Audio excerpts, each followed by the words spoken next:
NIM 1821042030. Nah, di video ini saya akan menjelaskan mengenai surat perjanjian kontrak kerja, itu berupa kontrak kerja proyek pembangunan rumah tinggal. Nah, di dalam surat perjanjian kontrak kerja ini terdapat dua pihak, yaitu pihak pertama dan pihak kedua. Dengan ini, kedua belah pihak telah menyatakan untuk saling mengikat diri mengadakan perjanjian kerja untuk pembangunan rumah untuk selanjutnya diatur dengan syarat dan ketentuan pada 14 pasal yang terdapat dalam surat perjanjian ini. Nah, pasal pertama itu terdapat macam dan tempat pekerjaan. Pihak pertama memberikan tugas pada pihak kedua untuk melaksanakan pembangunan rumah yang berlokasi di Jalan Hertasning 7 Makassar dengan sebaik-baiknya sesuai dengan spesifikasi teknis dan gambar terlampir yang telah disetujui oleh kedua belah pihak. Nah, selanjutnya pada pasal kedua terdapat waktu pelaksanaan pekerjaan. Pekerjaan seperti yang tersebut dalam pasal 1 akan dimulai pada hari Senin tanggal 20 September 2021 dan harus diselesaikan dalam waktu maksimal 180 hari kerja. Nah, selanjutnya kita masuk pada pasal ketiga, yaitu pelaksanaan pekerjaan. Pihak kedua harus mulai melaksanakan pekerjaan sesuai tanggal yang ditetapkan bersama dan tidak dibenarkan melakukan penyimpangan atau pelanggaran terhadap ketentuan-ketentuan yang sudah ditetapkan bersama. Pihak kedua juga harus bekerja berdasarkan data-data yang lengkap dan tidak diperkenankan memutuskan sendiri perkara-perkara yang ada di luar gambar kerja atau BESTEK dan rancangan anggaran biaya atau RAB. Nah, untuk pihak pertama harus memberikan detail spesifikasi material bangunan yang dianggap perlu apabila belum tertera di gambar kerja maupun RAB. Selanjutnya, pasal 4 terdapat biaya pelaksanaan. Nah, untuk biaya pelaksanaan pekerjaan proyek rumah tinggal ini adalah sebesar Rp765.500.000 untuk satu unit bangunan. Harga borongan tersebut sudah mencakup bahan material, upah pekerja, keuntungan kontraktor, dan tidak termasuk pajak-pajak serta biaya perizinan. Selanjutnya pada pasal 5 terdapat prosedur penagihan dan pembayaran. Prosedur pembayaran pihak pertama dan pihak kedua sesuai dalam pasal 4 akan dilakukan secara bertahap sesuai 6 termin yang disepakati bersama, yaitu termin 1 dibayarkan sebagai uang muka saat penandatanganan kontrak ini, yaitu sebesar 20% dari nilai pelaksanaan yang terdapat pada pasal 4. Nominalnya adalah Rp153.100.000. Termin kedua dibayarkan setelah seluruh pekerjaan fondasi selesai dan sudah memulai pekerjaan pasangan dinding batu bata dan urugan lantai, juga sebesar 20%, nominalnya Rp153.100.000. Termin ketiga dibayarkan setelah pemasangan dinding batu bata dan plesteran dinding selesai lalu atap sedang dikerjakan, juga sebesar 20%, nominalnya Rp153.100.000. Termin 4 dibayarkan setelah pekerjaan atap selesai dan mulai mengerjakan pekerjaan pemasangan plafon dan acian dinding mulai dikerjakan sebesar 20%, yaitu nominalnya Rp153.100.000.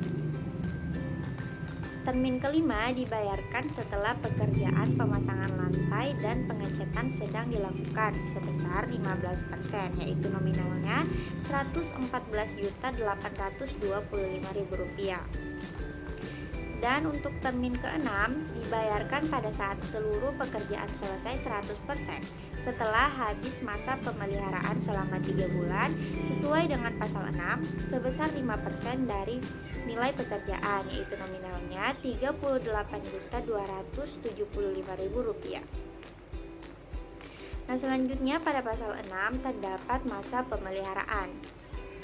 Masa pemeliharaan untuk setiap pekerjaan ditentukan selama 3 bulan sejak berita acara serah terima pekerjaan ditandatangani. Nah, pada saat berakhirnya masa pemeliharaan tersebut, kedua belah pihak akan menandatangani berita acara serah terima yang kedua dan dianggap sebagai serah terima pekerjaan yang terakhir. Serah terima pekerjaan dilakukan oleh pihak pertama dan pihak kedua. Nah, selanjutnya pada pasal 7 terdapat pekerjaan tambah kurang. Jika di kemudian hari dalam proses pelaksanaan konstruksi terdapat pekerjaan tambah dan pekerjaan kurang akibat perubahan spesifikasi material bangunan atau gambar kerja, maka hal tersebut akan diatur dalam adendum tersendiri. Nah, setiap pekerjaan tambah atau kurang harus melalui dan dari pihak pertama. Pekerjaan tambah atau kurang yang melalui pihak kedua akibat masalah teknis harus diberitahukan terlebih dahulu pada pihak pertama. Dan pihak pertama berhak tidak menyetujui, membongkar, dan tidak mengganti biaya apabila terdapat pekerjaan tambahan yang dilakukan oleh pihak kedua tanpa sepengetahuan pihak pertama. Selanjutnya pada pasal 8 terdapat pengawas lapangan.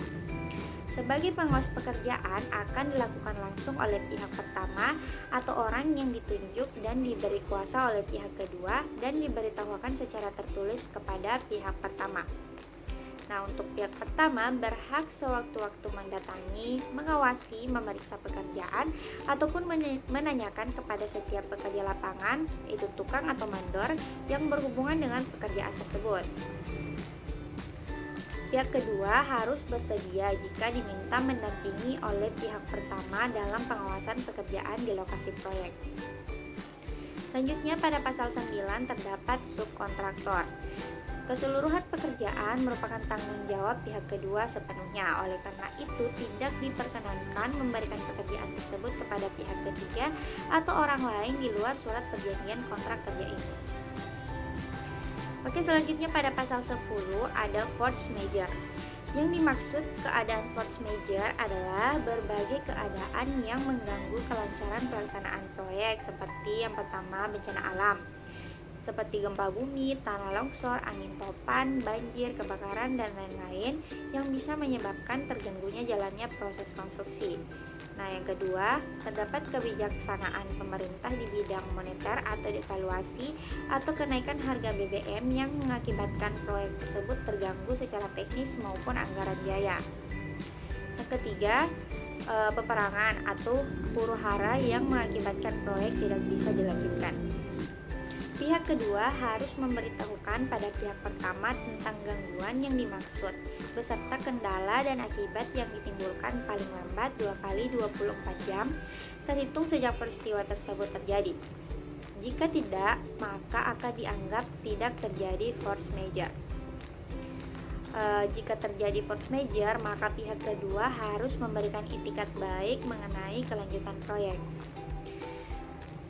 Dan dalam keadaan yang disebutkan dalam pasal 1, maka kedua belah pihak bisa bermusyawarah untuk kesepakatan dalam memutuskan keberlanjutan proyek.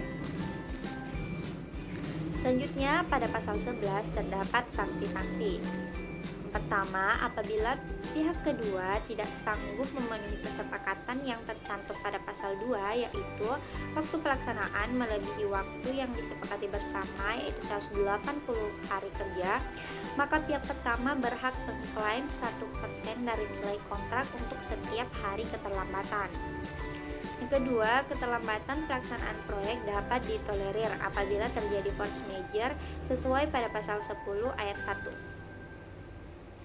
Yang ketiga, apabila kualitas pekerjaan yang dilaksanakan pihak kedua tidak sesuai dengan spesifikasi gambar kerja dan RAB, maka pihak pertama berhak menunda pembayaran termin sampai kesepakatan lebih lanjut atau berhak memutuskan secara sepihak surat perjanjian kontrak kerja ini.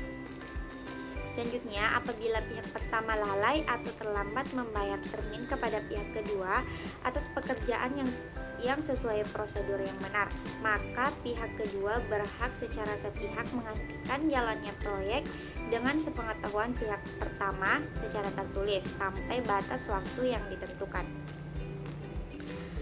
Selanjutnya, sehubungan dengan ketentuan pada ayat 3 di atas, maka pihak pertama mempunyai hak secara penuh untuk mencari dan menggunakan kontraktor lain untuk menggantikan pekerjaan pihak kedua dengan memberitahukannya terlebih dahulu. Selanjutnya pada pasal 12 terdapat kewajiban pihak kedua. Pihak kedua berkewajiban melaksanakan pekerjaan sesuai dengan spesifikasi yang telah tercantum pada gambar kerja dan RAB yang sudah disepakati bersama. Pihak kedua bisa mendatangkan atau menambah tenaga kerja tanpa sepengetahuan pihak pertama jika jadwal pelaksanaan sudah cenderung terlambat dari jadwal yang sudah disepakati bersama.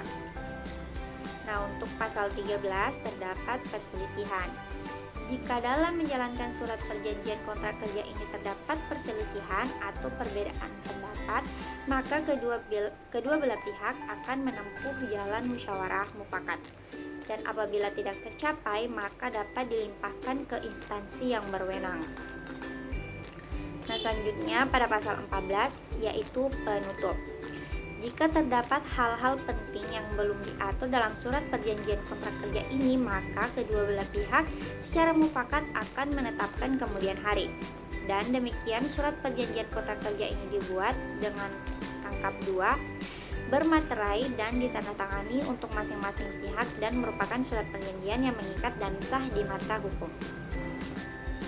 Nah, itulah tadi penjelasan umum mengenai isi surat perjanjian kontrak kerja proyek pembangunan rumah tinggal. Mohon maaf jika ada salah kata atau salah pengucapan kalimat. Terima kasih telah menonton video ini. Assalamualaikum warahmatullahi wabarakatuh.